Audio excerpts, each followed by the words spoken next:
potentially change Star Wars forever? Well, let's find out today because we got some new details on Star Wars Acolyte. Production has started, casting details, and for those of you that don't know, we're going to be breaking down what the story is going to be about and what you can look forward to with the show. Vince, we got some bullet points here. You want to go through it? Let's talk our thoughts and get into it. Yeah, let's get in. So basically, The Acolyte is a mystery thriller that will take viewers into a galaxy of shadowy secrets and emerging dark side powers in the final days of the High Republic era, which is my favorite. Okay. Here's the kind of summary we got is, quote, a former Padawan reunites with her Jedi Master to investigate a series of crimes, but the forces they confront are more sinister than they ever anticipated. Ryder, what else do we got about this? This is great. I put, of course, in big, bold positives. Finally, we get to see the early era of the Star Wars universe. We always talk about the High Republic, right? This is something we always want. We get a different point of view because this is not, one from hope or heroism where we're getting with Andor and kind of the positive side, and we're seeing the dirtiness of the Empire. We finally get the dark side, the dark deception, and the power that the dark side holds. This is their point of view, finally, a switch. It is pretty interesting because the first phase of the High Republic books that are canon that are happening or that happened, they don't focus on the dark side because the dark side's not really there yet. Like, there's still evil forces or whatever in the world, but like there's no, like the Sith isn't like a thing yet. Yeah. So this should be interesting to see. And I want to ask you, have you ever heard the tale of Darth Plagueis the Wise? What's the next line? I was going to say the next line of it, but I forgot. Yeah. What is it? No, the next line of yeah. A tale to be wow, he tried. Yeah, we're gonna. Anyone in the comments knows it. So please post it for us. I'm sorry, I forget it. But anyways, so here we go. The setting of the Acolyte begins 100 years before the Phantom Menace, Episode 1. The premise heavily focuses to kind of give like context to the books that I'm reading are 200 years before. So this is 100 years after the books I'm reading.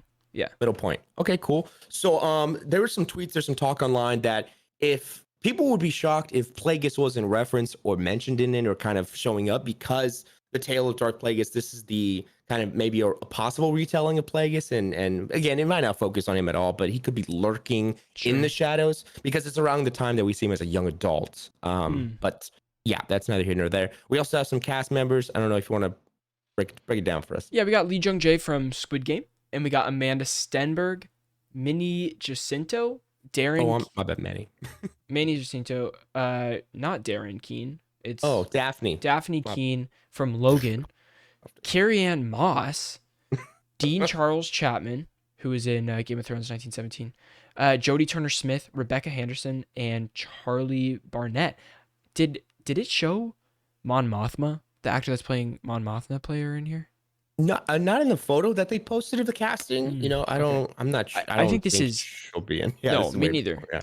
But I probably just saw Carrie Ann Moss and been like, oh my God, Mon Mothma. But it's not. Yeah, no. Carrie Ann Moss kind of looks similar to the actress that's playing Mon Mothma right now. Yeah. Yeah, it's funny kind of picking apart the casting and saying, oh, who's going to be a Jedi, who's going to be a dark side, because it works both ways with some of these actors. They're so they can play both sides of that coin. Sure. So I'm very excited to see. They also said Lee Jung Jae, see him in the golden robes, just like the cover of the book. The old Jedi robes. Like, no, I can't wait.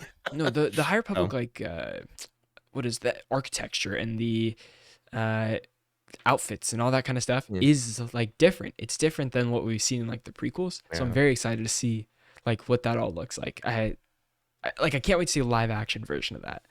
There will be more Jedis than Sith in this. I don't think there will be a lot of Sith. Like if someone's emerging, it's going to be like a bad guy, or a bad guy and his partner or something like that. All I ask from this show as my final point is the opening of the Rise of Skywalker when Kylo Ren is pulling up to Palpatine and you see kind of the dark side temple and you hear your lightning and the voice of a looming darkness. If this show is anything of the tone of that little bit of that scene, I'll be satisfied. But who knows? We'll see. It's going to be very interesting. I cannot wait to see. I was going to ask if you had a certain other desires from it as well. Anything from the show that you think is going to be beneficial for fans or that's going to build the world a little bit. Does anything come to mind?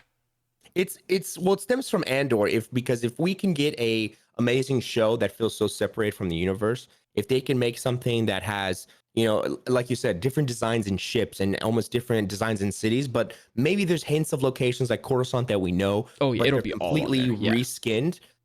That'll be great. It's like finally give us as far different of a story and a location from Star Wars that we've ever seen, and make it feel like a whole new universe. Yeah. Essentially, because it's so many years before. Right. If they can do something different but give us a great story, I'll be happy. Yeah. What about you? I think another interesting thing here is like we've seen the same Jedis for years and years and years in Star Wars. Like we've only known a handful of Jedis. I mean, sure, in the prequels there's a couple more that have screen time but no dialogue, maybe a couple episodes of dialogue in like the Clone Wars or something. But like we haven't met a new group of Jedis in live action Star Wars like this. So how do they use sabers? How do they use the Force? What's yeah, different? but yeah, not. I mean, it's just like any show. You have to build a good set of characters, good cast of characters that are, it's gonna be great. I can't wait. Yeah, absolutely. It's gonna be fantastic, guys. If you want to know more about the Acolyte and all the new Star Wars shows and movies, you can stay right here at Strictly Casual. If you want to go to audio platforms, look up Freeze Frame Strictly Casual. There's a little yellow box that says Freeze Frame. You can subscribe right there, or go on youtube.com/Strictly Casual, become a member, and watch our entire video podcast. Or we have clips of every single podcast on the channel. You can check out. We got plenty of those, plus more content like that. We love you guys, and we will see you on the next one. Peace out.